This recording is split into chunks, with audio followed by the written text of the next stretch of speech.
Bismillahirrahmanirrahim. Assalamualaikum warahmatullahi taala wabarakatuh. Alhamdulillahi rabbil alamin. Wassalatu wassalamu ala asyrafil anbiya wal mursalin wa ala alihi wa sahbihi ajma'in. Qala rabbi shrah li sadri wa yassir li amri wahlul 'uqdatam min lisani yafqahu qawli. سبحانك لا علم لنا إلا ما علمتنا إنك أنت العليم الحكيم ولا حول ولا قوة إلا بالله العلي العظيم. Alhamdulillah, sidang penonton muslimin muslimat yang dirahmati Allah sekalian. Pertama sekali kita bersyukur kepada Allah Subhanahu wa taala kerana masih lagi dipertemukan pada kali ini pada siri yang ke-27. Baik, tuan-tuan, puan-puan, muslimin, muslimat, sidang penonton yang dirahmati Allah sekalian. Jadi, Alhamdulillah, kita dapat bertemu sekali lagi pada siri pengajian sambungan kitab Bati Munyatul Musalli. Yang mana pada petang ini kita akan sambung, pada kali ini kita akan sambung pada tajuk yang baru, iaitu berkaitan dengan sembahyang berjamaah. Sembahyang secara berjamaah. Qala musannifu rahimahullahu ta'ala, dan bermula setengah daripada orang yang memelihara sembahyang, orang ialah orang yang mengekal berjamaah. Baik, sambungan pada muka surat 57 kitab Bati Munyatul Musalli, satu kitab yang membicarakan tentang sembahyang. Qala musannif, dan bermula setengah daripada orang yang memelihara akan sembahyang ialah orang yang mengekalkan berjamaah. Jadi orang yang mengekalkan berjamaah pada sembahyang itu termasuklah ataupun dikatakan juga orang yang pelihara akan sembahyang. Jadi kalau kita nak, kita ni termasuk dalam golongan orang yang memelihara sembahyang. Jadi sembahyang tu pastikan berjamaah. Kerana apa? Kerana apa yang dikatakan orang yang mengekalkan berjamaah ini setengah daripada orang yang memelihara akan sembahyang. Kerana apa? Kerana pahala jamaah sekali. Kerana pahala jamaah sekali bersamaan atau lebih gandanya, lebih tu daripada orang yang sembahyang seorang diri. Lebih tu berapa? 27 kali ganda. Kalau orang sembahyang seorang, satu, dapat pahala satu. Kalau orang sembahyang berjemaah, dapat 27 kali ganda daripada sembahyang seorang diri. Tu kelebihan dia. Dan bermula orang yang malas dan memudah dengan jamaah ini, dengan solat jamaah ini, ialah dinamakan orang itu memudah dan meringan-ringan akan agama. Orang yang malas sembahyang jemaah, orang yang buat mudah-mudah dengan sembahyang jemaah ini, dinamakan orang yang buat mudah-mudah dengan agama. Orang yang buat ringan-ringan dengan agama. Jadi janganlah kita malas. Pastikan seharian tu solat 5 waktu tu, walaupun tak dapat semua sekalipun, pastikan ada juga zuhur ke, asar ke, maghrib ke, bagi ada juga solat jemaah. Jangan tak ada langsung. Sebab kita takut kita ni termasuk dalam golongan orang-orang yang memudahkan, meringan-ringankan agama. Baik. Qala musannif rahimahullahu ta'ala, dan kata setengah ulama, jamaah ini, sembahyang jamaah ini fardu kifayah. Hukum dia fardu kifayah. Setengah ulama kata hukum solat jamaah ini adalah fardu kifayah. Diperang dan dipukul orang yang meninggal akan dia. Hukum dia adalah orang yang tinggal akan sembahyang jemaah itu hendaklah diperangkan dia. Kena perang dengan dia dan dipukul orang tersebut. Sebab apa? Sebab tinggal solat berjamaah. Itu kata setengah ulama. Fardu kifayah ni maknanya fardu ke atas setengah, setengah sahaja. Bukan fardu ke semua. fardu ke atas setengah. Setengah. Contohnya di dalam sebuah kampung tu ada 100 penduduk. Maka jika sekiranya ada segelintir penduduk tersebut yang melakukan solat jemaah, contohnya dalam 10 orang, daripada 100 orang 10 orang yang buat solat jemaah, manakala 90 lagi tak sembahyang jemaah, maka boleh melepaskan dosa mereka yang tak solat jemaah. Itu maksud fardu kifayah. Fardu ke atas setengah sahaja. Bukan fardu ain. Kalau fardu ain ni setiap orang tu wajib. Yang ni fardu ke atas setengah. Maknanya kalau setengah tu buat, segelintir buat, yang lain tu terlepas dosa disebabkan setengah ni yang melakukan. Baik, jadi ulama kata hukum bagi solat jemaah ini adalah fardu kifayah, dan diperangi dan dipukul bagi mereka yang meninggal akan solat jemaah tersebut. Tu hukuman dia. Tetapi kalau kita tengok zaman sekarang, ramailah, bukan kata solat jemaah, yang tak sembahyang pun ramai. Yang tak sembahyang pun ramai akibat daripada terlalu sibuk dengan duniawi, dunia, kesenangan dunia yang akan ditinggalkan, yang kita hanya nikmat, yang kita kecapi nikmat dunia ini hanya sementara sahaja. Ramai yang meninggalkan solat disebabkan dunia. Rugi. Qala musannif, dan kata setengah ulama yang lain pula, orang yang di tepi masjid, yakni orang yang tinggal rumah dia di tepi masjid, berdekatan dengan masjid, tidak harus, yakni tidak boleh sembahyang di rumah. Orang yang rumah dia dekat dengan masjid, dia tak boleh sembahyang di rumah. Yang ni bagi kaum lelaki lah, orang lelaki. Tu. Tidak harus, yakni tak boleh sembahyang di rumah, bahkan mesti sembahyang jemaah di masjid. Jadi orang yang rumah dia berdekatan dengan masjid tak boleh sembahyang di rumah. Tak boleh. Dia kena sembahyang di masjid secara berjemaah di masjid. Tu. Qala musannif, dan kata setengah ulama lagi. Setengah ulama kata apa? Dibanding sembahyang jemaah ini seperti air yang banyak. Air yang banyak ni maknanya air yang lebih daripada 2 kolah. Air yang lebih daripada 2 kolah. 2 kolah ni bukan maksudnya kolah tu ada 2. Dia ada sukatan dia lah. Air yang lebih daripada 2 kolah. Dan kata setengah ulama, perbandingan perumpamaan sembahyang jemaah ini seperti air yang banyak, tidak najis. Air yang banyak itu tidak najis dengan jatuh sedikit najis. Kalau air tu banyak kemudian jatuh sedikit najis, contohnya berak, najis cicak berak masuk dalam air yang banyak tersebut, maka air tersebut tidak najis. Tidak najis sebab banyak, melainkan najis air yang banyak tersebut sekiranya berubah rasanya, rasa air yang banyak itu, dan bau air yang banyak itu. Okey, sekiranya air yang telah jatuh najis cicak tadi itu, air yang banyak, yang kata tak najis itu sekiranya air itu tidak berubah rasanya dan tak berubah baunya, tak najis. Sekiranya jatuh sedikit najis di situ dalam air itu.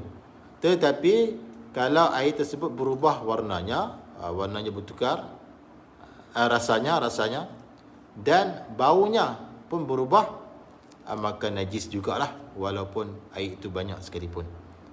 Itu maksudnya. Begitulah jamaah, begitulah solat jamaah itu.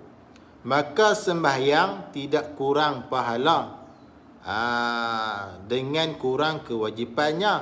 Contoh dia seperti kurang Fatihah. Bila dia pada bacaan surah Fatihah dia tu kurang, adalah sedikit kekurangan, maka dia tak mengurangkan pahala sembahyang jemaah tersebut. Dan kekurangan sunat-sunat. Bahkan apabila sembahyang jemaah, maka sembahyangnya dipenuh akan pahala. Maknanya kalau sembahyang jemaah dan dalam sembahyang dia tu dia ada kekurangan dari segi kurang pada Fatihah dah tu. Dari segi kurang, kita kata bacaan panjang pendek tu tak cukup, dengung dia tu tak cukup contohnya. Selagi mana tak melakukan kesalahan yang besar lah pada bacaan surah Al-Fatihah.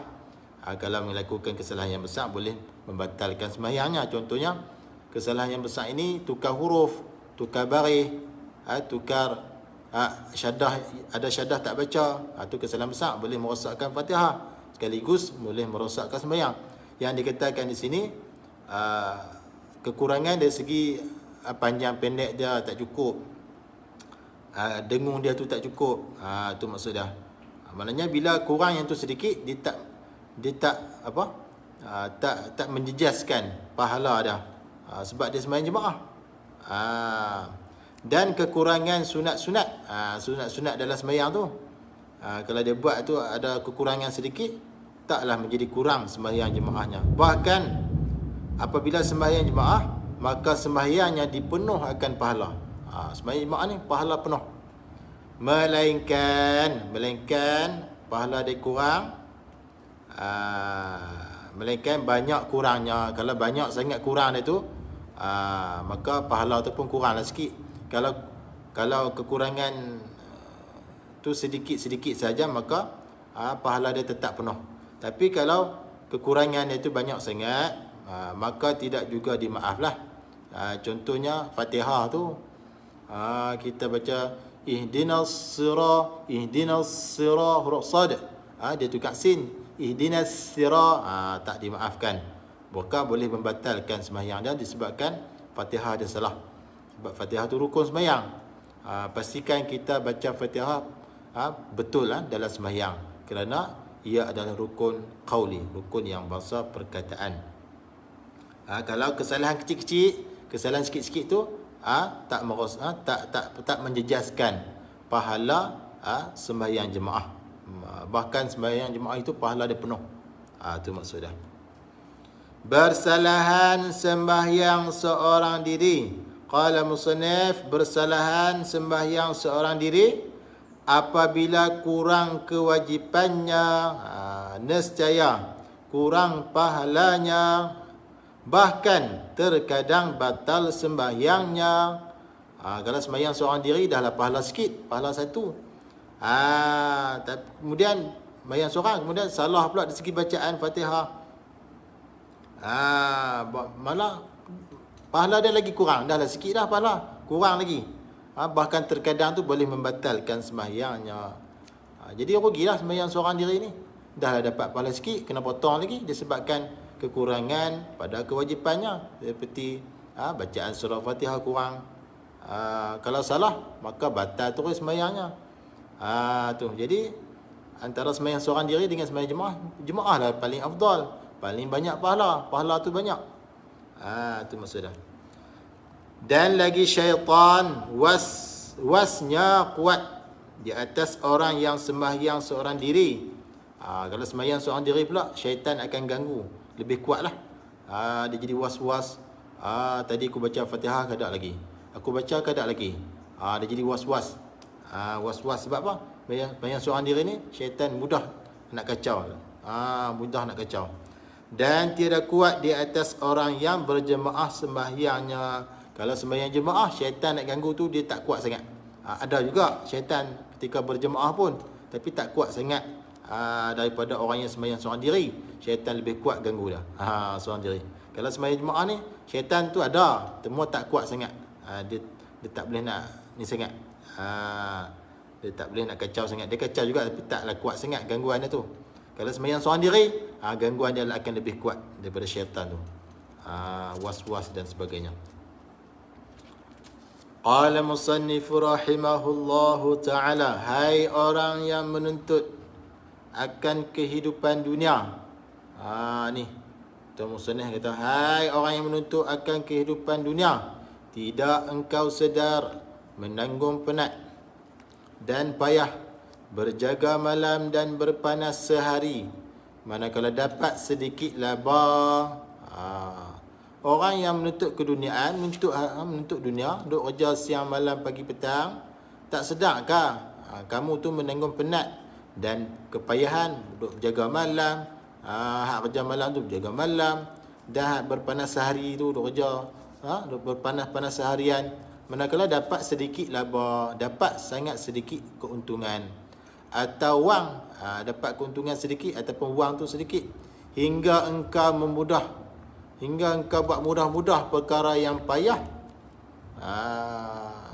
disangka laba itu sangat besar, hingga duk buat mudah-mudah, dan dia sangka pula keuntungan itu sangat besar padahal di sisi Tuhan tidak dipandang. Tuhan tak pandang lah, harta benda dunia ni Tuhan tak pandang langsung. Tuhan tak pandang langsung dunia ni. Bagi Allah Ta'ala, bagi Tuhan ni tak ada apa, tak ada keuntungan apa, tak pandang langsung dunia ni. Tapi hak tu lah kita duk cari lebih, siang malam, pagi petang, sehingga kan sembahyang jemaah pun kita buat mudah-mudah, sehingga kan nak mengaji pun tak sempat, nak sembahyang jemaah pun tak sempat, sembahyang pun lewat-lewat waktu. Sebab apa? Disebabkan dunia tadi. Sedangkan dunia itu Tuhan tak pandang. Tuhan tak pandang pun, sedikit pun Tuhan tak pandang. Adapun qala musannaf, adapun menuntut laba akhirat ini, menuntut laba ini, keuntungan akhirat ini sangatlah berat di atas kamu. Sangatlah berat bagi kamu tu, rasa berat. Sebab kamu ahli dunia. Bila nak tuntut keuntungan akhirat ni, kamu jadi berat. Sedikit penat dan malas. Padahal laba inilah yang kekal dunia akhirat. Maknanya amalan akhirat ni dia penat sedikit saja. Penat sedikit saja. Maknanya kita nak sembahyang ni, kalau kita ni jenis ahli dunia ni, dia rasa berat. Rasa berat nak sembahyang. Bagi orang yang hati dia dengan Tuhan, dia pandang sembahyang ini ringan. Bagi dia ringan saja. Tu. Dan malas, kamu ni malas, padahal malas apa? Malas menuntut akhirat tu lah. Padahal laba akhirat inilah yang kekal dunia akhirat. Laba akhirat inilah yang kekal dunia dan akhirat. Hak inilah yang kita nak bawa selepas daripada mati esok. Dengan solat jemaah dia, dan mengaji dia, dengan sedekah dia, dengan zikir dia, selawat dia, dengan majlis ilmunya dan sebagainya. Hak inilah kita nak bawa selepas daripada kita mati nanti.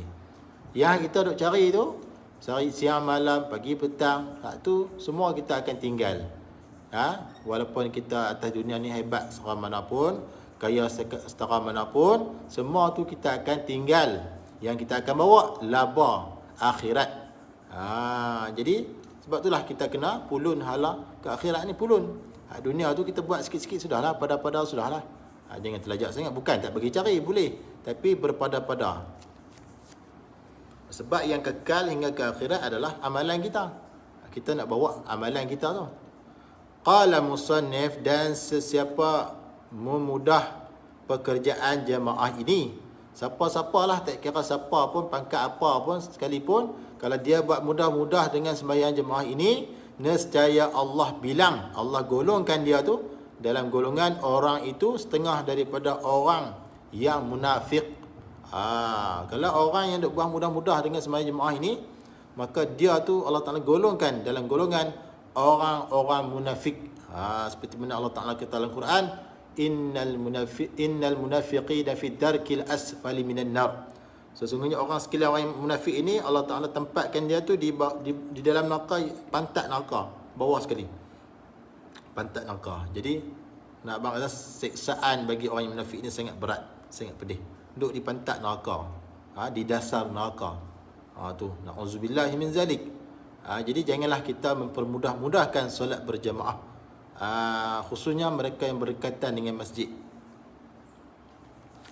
Dan satu pendapat ulama mengatakan wajib berjamaah. Solat jemaah tu wajib. Setengah ulama kata tidak harus, yakni tidak boleh sembahyang seorang diri. Tak boleh sembahyang seorang diri. Bahkan mesti cari Mesti dia cari orang yang berjemaah serta kita. Dia tak boleh sembahyang seorang, dia kena cari orang yang berjemaah dengan dia. Tu. Qala al-musannif rahimahullahu taala, dan dapat pahala jemaah ini.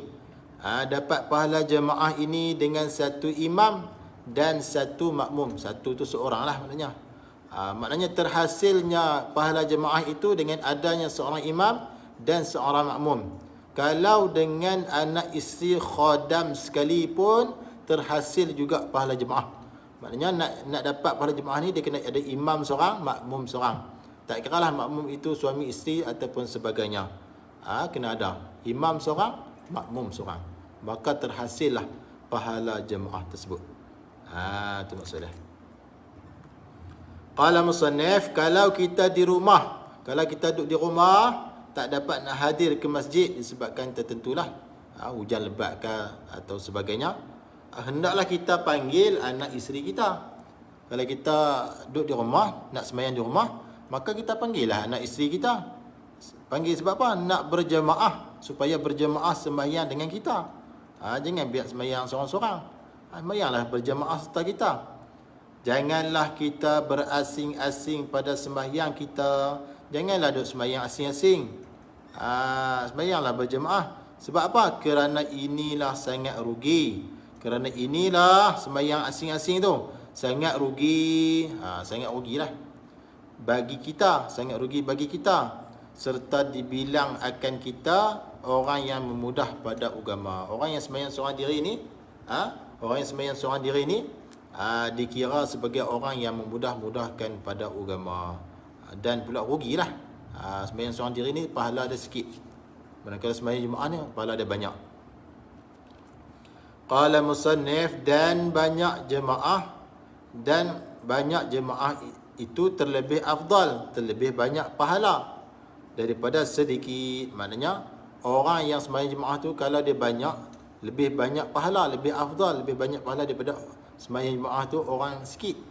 Maksudnya kalau sembahyang jemaah itu 100 orang contohnya, lebih banyak pahala daripada sembahyang jemaah itu hanya 50 orang sahaja. Tu contohlah. Maknanya semakin banyak orang yang sembahyang jemaah, semakin banyaklah pahala. Tu. Sebab apa macam tu? Kerana Tuhan turun rahmat. Tuhan turun rahmat ataupun kasih sayang ke atas yang berjemaah. Setiap kali ada sembahyang jemaah tu, Allah Ta'ala turun rahmat. Mengikut bilangan orang yang berjemaah itu, mengikut bilangan orang-orang yang sembahyang jemaah tu. Kalau sembahyang jemaah tu orang ramai, 100 orang contohnya, maka rahmat dia tu lebih. Allah Ta'ala turun rahmat tu lebih. Pahala dia banyak. Kalau sembahyang jemaah tu 10 orang, maka Allah Ta'ala turun rahmat sekadar bilangan tu saja, yang 10 orang tu saja. Maknanya sikit rahmat tu. Dan dengan jemaah lebih, dan dengan sembahyang jemaah itu lebih suci, bersih, elok sembahyangnya. Lebih-lebih lagi kalau imamnya orang warak dan soleh.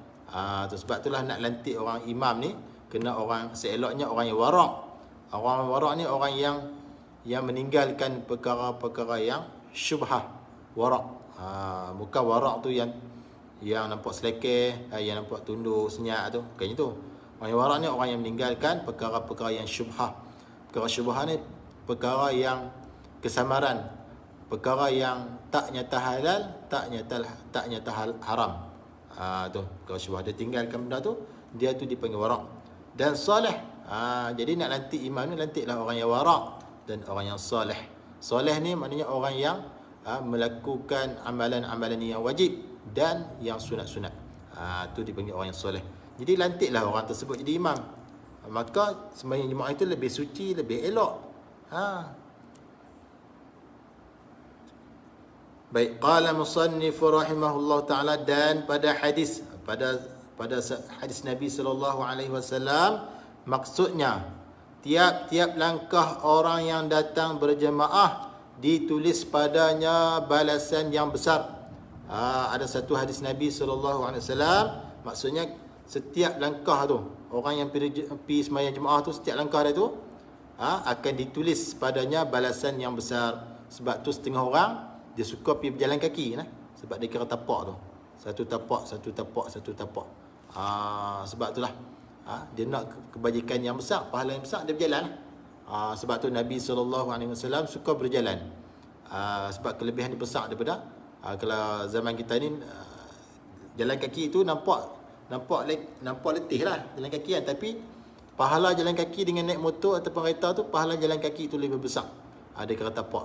Kalau naik motor dia kira pusingan motor tu lah, tayar motor. Kalau kereta pusingan tayar kereta. Jadi hak mana lebih besar? Jalan kaki tu lah lebih besar. Sebab tu lah setengah orang yang faham agama ni dia suka jalan kaki. Sebab dia tahu jalan kaki itu lebih besar pahalanya. Tapi kita zaman lah tak malas nak jalan kaki kan. Ada motor, naik motor. Tapi pahala tu tetap dapat. Iaitu tiap-tiap satu langkah. Orang yang jalan kaki ni tiap langkah dia tu. Malaikat surat. Surat ni maknanya tulis. Malaikat tulis 10 kebajikan. Sekali langkah 10 kebajikan. Sekali langkah. Kalau nak sampai masjid tu berapa kali langkah? Rasa banyak dah. Berpuluh-puluh kali langkah. Maknanya satu langkah 10. Darat tengok Kalau 100 langkah, darat 10, darat 10. Dah berapa dah? 10 darat 10 langkah. Berapa? Tu. Bukan kata malaikat satu langkah tu, malaikat tulis 10 kebajikan dan dihapus 10 kejahatan. 10 kejahatan itu malaikat hapuskan. Malaikat tulis 10 kebajikan dan malaikat hapuskan 10 kejahatan setiap langkah tu. Jadi besarlah pahala dah orang yang pergi berjamaah dengan berjalan kaki lah. Kalau naik motor dia kira pusingan motor tu lah, pusingan tayar. Dan qala musannif, dan orang yang menanti-nanti sembahyang yang kedua kemudian daripada sudah yang pertama, di surat malaikat pahalanya seperti orang yang sembahyang, orang yang lepas mayang, contohnya lepas mayang zuhur, kemudian dia duduk tunggu pula ni, bila lah nak sembahyang asar ni, dia duduk tunggu. Pahala dia tu seperti mana kita duduk sembahyang. Tu pahala. Padahal kita tak sembahyang lagi yang kedua, baru duduk tunggu. Sembahyang pertama tu kita sembahyang dah, zuhur contohnya, kemudian kita tunggu sembahyang asar pula, duduk tunggu bila lah nak sembahyang asar ni, maka pahala orang yang tunggu untuk sembahyang yang kedua itu, sembahyang asar tu lah, pahala dia seperti mana orang yang sembahyang padahal tak sembahyang lagi. Tu besar sungguh kelebihannya. Tu. Qala musannif, dan orang yang duduk di tempat sembahyang, sentiasa malaikat minta ampun dosanya. Orang yang duduk di tempat sembahyang tu, duduk situ, maka malaikat akan minta ampun, sentiasa minta ampun akan dosa dia tu.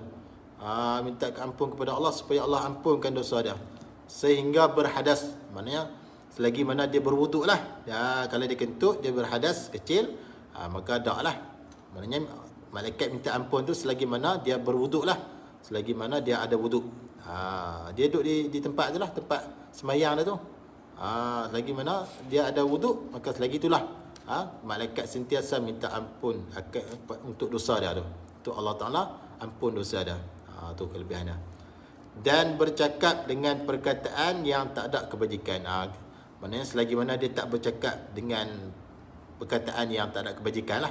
Kalau dia duduk berzikir, berselawat tu, dalam masa tu malaikat akan minta ampun untuk dosa dia. Dan maknanya selagi mana dia ada wuduk dan selagi mana dia tak bercakap benda-benda yang tidak membawa kebajikan. Tu.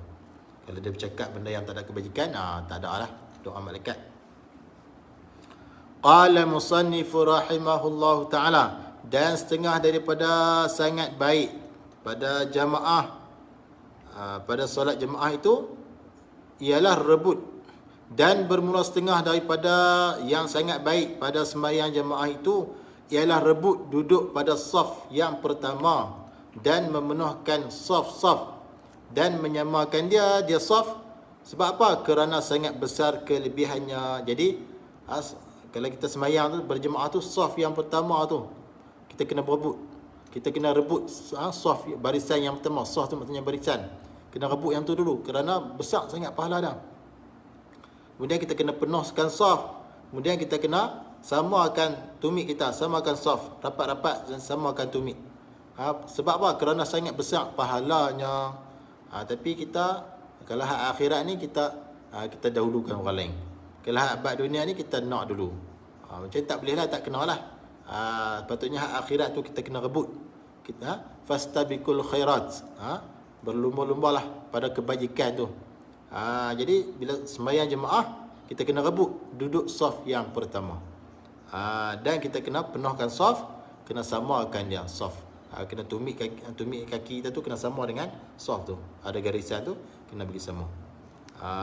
Baik, yang ni pun ramai yang gagal lah. Ramai yang gagal dalam bab ni. Sebab apa? Sebab tak ambil berat ataupun sebab mungkin dia tak tahu kelebihan dia tu. Jadi kita kena ambil beratlah sikit.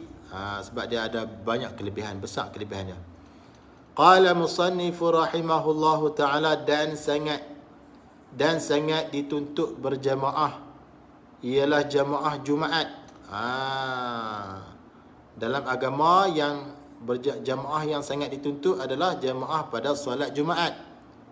Tu solat Jumaat tu yang paling utama sekali berjamaah. Sebab dia wajib berjamaah, sembahyang sunat. Dia tak boleh sembahyang seorang-seorang. Kemudian sembahyang subuh. Sembahyang subuh ni jatuh nombor 2. Dituntut sembahyang berjamaah. Dan Isyak dan solat Isyak yang ketiga lah, dituntut dalam agama berjemaah. Kemudian asar, kemudian sembahyang asar dituntut juga berjemaah. Kemudian zuhur, kemudian yang kurang pahalanya jemaah maghrib. Solat jemaah pada sembahyang maghrib, pahala dia kurang sikit lah. Kerana apa tu? Kerana hukum agama ni, ni kaedah lah. Kerana hukum agama ni, kalau yang payah itulah yang banyak balasannya. Kalau yang payah itulah yang banyak pahalanya. Kalau yang kurang tu, kurang payah tu, kuranglah balasannya ataupun kuranglah pahalanya. Jadi yang terlebih utama sekali, yang atas sekali apa dia? Dituntut sembahyang Jumaat ini adalah sembahyang Jumaat. Nombor 2, dituntut sembahyang Jumaat adalah sembahyang subuh. Ketiga, sembahyang Isyak. 4, asar. 5, zuhur. Dan yang kurang pahala sedikit jemaah tu adalah pada solat maghrib. Sebab solat maghrib ni kurang payah sikit. Yang payahnya sembahyang Jumaat, subuh tu, orang nak bangkit tidur dan sebagainya. Sebab tu dia besar pahala dia sembahyang jemaah. Yang tu kita kena faham lah. Jadi tak dapat tidak dengan kita masuk ke dalam majlis ilmu dan kita dengar pengajian, kita mengaji, barulah kita tahu tentang kelebihan-kelebihan tersebut. Kalau kita tak pernah mengaji, sampai bila-bila pun kita tak tahu bahawa perkara tersebut adalah besar kelebihan dia. Baik, sidang penonton yang dirahmati Allah sekalian, jadi sekadar itu dulu.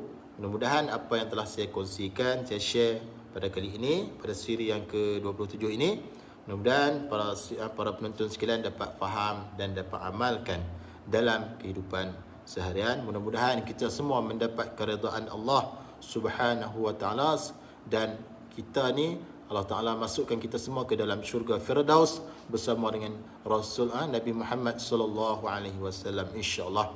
Jadi sekadar itu dulu, mudah-mudahan pengajian kita ini dapat memberi manfaat untuk semua lah, insya-Allah. Yang baik daripada Allah Subhanahu wa taala, yang kurang dan yang lemah itu daripada kelemahan diri saya sendiri. Aku liqauli hadza wa astaghfirullahal azim li wa lakum. Wassalamualaikum warahmatullahi wabarakatuh.